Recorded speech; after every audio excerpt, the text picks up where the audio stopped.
NSP scholarship 2026-27 इसका NSP cut off list कब आएगा और एनएसपी के वेबसाइट पर एनएसपी स्कॉलरशिप CSSS का ऑनलाइन कब से शुरू होगा।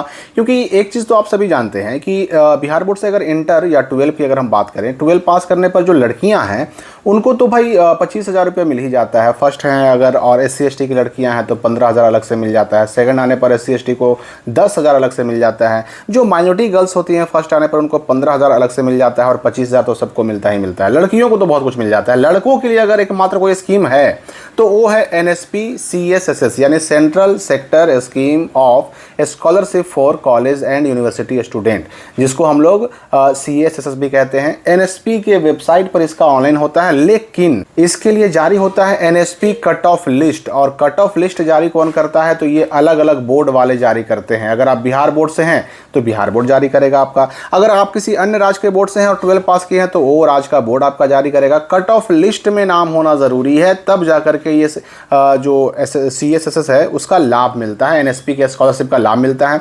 अच्छा, लाभ कितना मिलता है इसको लेकर के बहुत सारे बच्चे कन्फ्यूजन में थे, तो वो मैं आपके सामने स्पष्ट करने वाला हूँ ताकि आप इस बात को अच्छे से समझ सकें।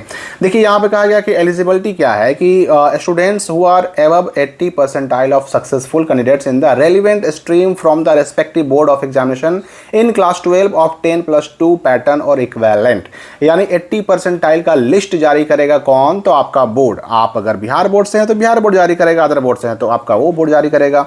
और साथ ही साथ जो ये 80 परसेंटाइल लिस्ट जिसको हम NSP कट ऑफ लिस्ट कहते हैं उसमें तो नाम होना ही चाहिए। साथ ही साथ आप जो है ना रेगुलर डिग्री कोर्स में भी जो है ना आपने एडमिशन ले लिया हो। कॉरेस्पॉन्डेंस या डिस्टेंस मोड से अगर आप या फिर डिप्लोमा का कोर्स कर रहे हैं तो आप इसका लाभ नहीं ले सकते। डिग्री कोर्स में आपका एडमिटेड होना, एडमिशन लेना अति आवश्यक है, तब जा करके आप NSP CSSS का लाभ उठा सकते हैं।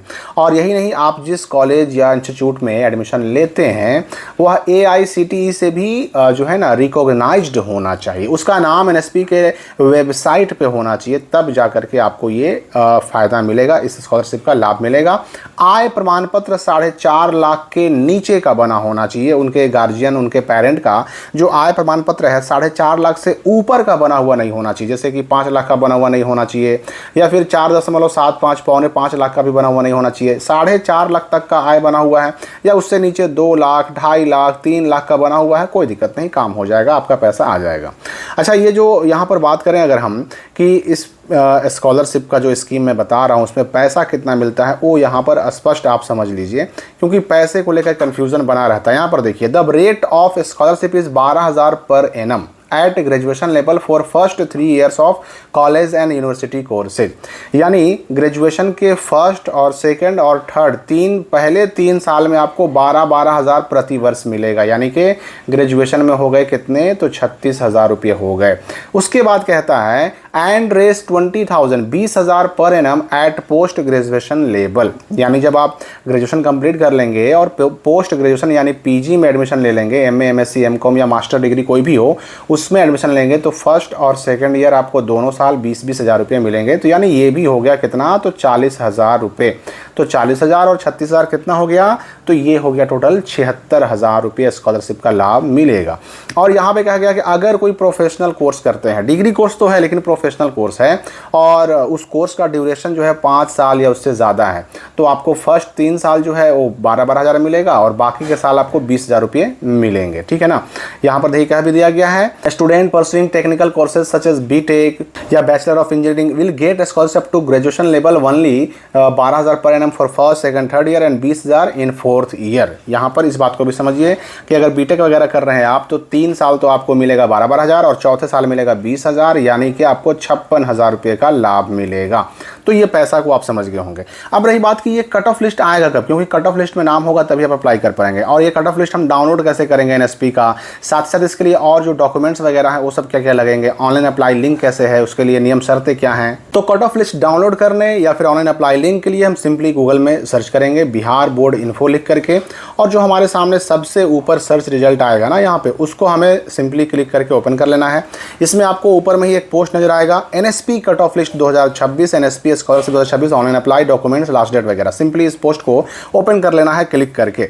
अब यहाँ पर देखिए एनएसपी स्कॉलरशिप का जो है ना टोटल डिटेल आपको यहाँ पर मिल जाएगा, कितना पैसा मिलता है, कब मिलता है, सारी चीज़ें यहाँ पर स्पष्ट बताई गई है। यहाँ पर देखिए पैसे का डिटेल यहाँ भी दे दिया गया है। नियम और शर्तों की बात करें तो पहला नियम, पहली शर्त तो ये है कि 2026 में आपने बिहार बोर्ड से जो है ना 12 पास किया हो। अब अगर बिहार के हैं तो बिहार बोर्ड से, अगर दूसरे स्टेट के हैं तो आपने उस स्टेट के बोर्ड से 12 पास किया हो, 2026 में पास किया हो, तभी आप इसका अप्लाई कर पाएंगे। दूसरी चीज़ की छात्र छात्रा ने 2026 में ग्रेजुएशन या फिर बीए, बीएससी, बीकॉम या डिग्री जो कोर्सेज होते हैं, बैचलर कोर्सेज होते हैं, उसमें एडमिशन ले लिया हो, क्योंकि एडमिशन के रसीद की ज़रूरत पड़ती है।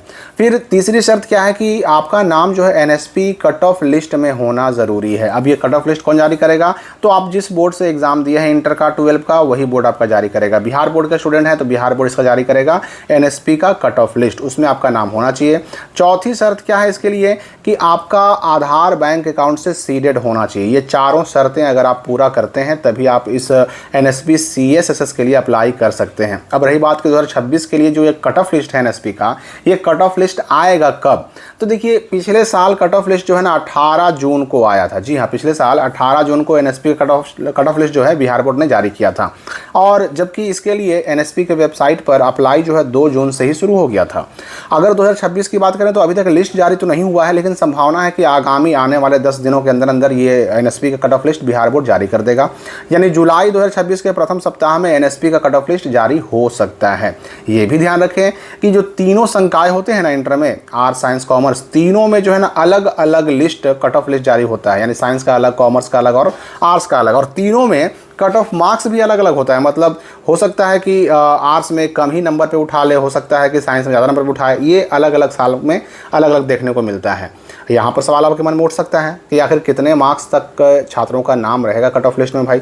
तो देखिए इसका कोई मानक, कोई स्टैंडर्ड नहीं होता पहले से तय। अलग अलग वर्षों में अलग अलग परसेंट वाले छात्रों का नाम इसमें शामिल रहा है। किसी साल 80% या उससे ऊपर वाले मार्क्स जो होते हैं ना, उनका नाम कट ऑफ लिस्ट में रहता है। तो कभी कभी किसी साल तो 60%, किसी साल 70% तक भी नंबर वाले बच्चे कट ऑफ लिस्ट में शामिल हो जाते हैं। तो 2026 में कितना परसेंट लाने वाले कट ऑफ लिस्ट में शामिल रहेंगे, ये अभी स्पष्ट कहना संभव नहीं है। ये क्लियर होगा कट ऑफ लिस्ट जारी होने के बाद। लेकिन अगर 70% या उससे ज़्यादा नंबर आपने अगर इंटर में लाया है, आर्ट्स, साइंस या कॉमर्स में, तो आप उम्मीद लगा सकते हैं कि आपका नाम भी कट ऑफ लिस्ट में आ सके। कट ऑफ लिस्ट डाउनलोड कैसे करें? देखिए डाउनलोड करने का लिंक यहीं पर अपडेट कर दिया जाएगा। जैसे ही Bihar board cut off list को जारी करता है, उसका डायरेक्ट लिंक यहाँ पे अपडेट कर दिया जाएगा, ताकि आप यहीं से उस कट ऑफ लिस्ट को डाउनलोड कर सकें। आवश्यक डॉक्यूमेंट, आखिर एनएसपी के इस 76,000 के स्कॉलरशिप के लिए डॉक्यूमेंट क्या क्या लगेंगे भाई? तो मैट्रिक का मार्कशीट लगेगा, यानी 10 का मार्कशीट, इंटर यानी 12 का मार्कशीट, ग्रेजुएशन पार्ट 1 में नामांकन, यानी जो एडमिशन आप ले चुके रहेंगे तब तक, उस नामांकन की पार्ट 1 के एडमिशन की रसीद लगेगी, बोनाफाइड सर्टिफिकेट भी लगेगा। अब ये बोनाफाइड सर्टिफिकेट क्या होता है, कैसे बनाएं, कहाँ से बनाएं, उसके लिए अलग से वीडियो आ रहा है, तो उसकी चिंता ना करें, मैं आपको बता दूंगा। आधार कार्ड की फोटोकॉपी, बैंक पासबुक, छात्र छात्रा का आय प्रमाण पत्र, जाति, आवासीय, ये सारी चीज़ें आपको स्कैन करके अपलोड करनी पड़ती हैं। तो फोटोकॉपी नहीं बल्कि ओरिजिनल ही स्कैन करके अपलोड करें तो बेहतर होगा। ये सारी चीज़ों में से अगर कुछ आपके पास ना है तो जब तक ये लिस्ट नहीं आ जाता तब तक आप उसको बना करके तैयार कर लें, ताकि समय आने पर आप अप्लाई करने से चूकें नहीं। तो शर्त की बात करें तो आधार सीडिंग होना ही चाहिए, और ऑनलाइन अप्लाई करने के लिए सबसे पहला काम जो आपको करना पड़ेगा OTR करना पड़ेगा, 1 टाइम रजिस्ट्रेशन। अगर इससे पहले आपने पिछले साल PMS भरा है, पोस्ट मैट्रिक स्कॉलरशिप बिहार वाला, तो आपने OTR किया होगा, या इससे पहले अगर आपने NSP का भी कोई स्कॉलरशिप भरा है तो आपने OTR किया होगा, आपके पास OTR नंबर होगा। अगर पहले से OTR नंबर है तो उसी OTR नंबर से सिंपली आपको लॉगिन करके फॉर्म भरना होगा। और अगर NSP का OTR नंबर आपके पास नहीं है तो आपको पहले सिंपली रजिस्टर करके और OTR नंबर लेना होगा, तब जाकर के आपका अप्लाई होगा, ठीक है ना। तो ऑनलाइन अप्लाई करने के स्टेप्स की बात करें अगर हम, तो सबसे पहले NSP के वेबसाइट पर जाइए, उसके बाद स्टूडेंट सेक्शन में जा करके अप्लाई फॉर स्कॉलरशिप में जाइए। अगर पहली बार कोई फॉर्म भर रहे हैं NSP पर, तब तो आपको रजिस्टर योरसेल्फ में जा करके अपना OTR जनरेट करना होगा। और OTR अगर है तो सिंपली लॉगिन कीजिए। लॉगिन करने के 3 तरीके होते हैं, आधार से भी, अपार से भी और OTR से भी, और तीनों में लॉगिन करने के लिए आपका OTR नंबर रजिस्टर्ड होना चाहिए, OTR नंबर आपके पास होना चाहिए। और लॉगिन के बाद जो भी डिटेल्स मांगे जाएं उसको भरना है, जो भी शैक्षणिक डॉक्यूमेंट है या अन्य दस्तावेज है अपलोड करना है, सारा विवरण भर करके आपको फाइनल सबमिट कर देना है और प्रिंट आउट निकाल कर रख लेना है।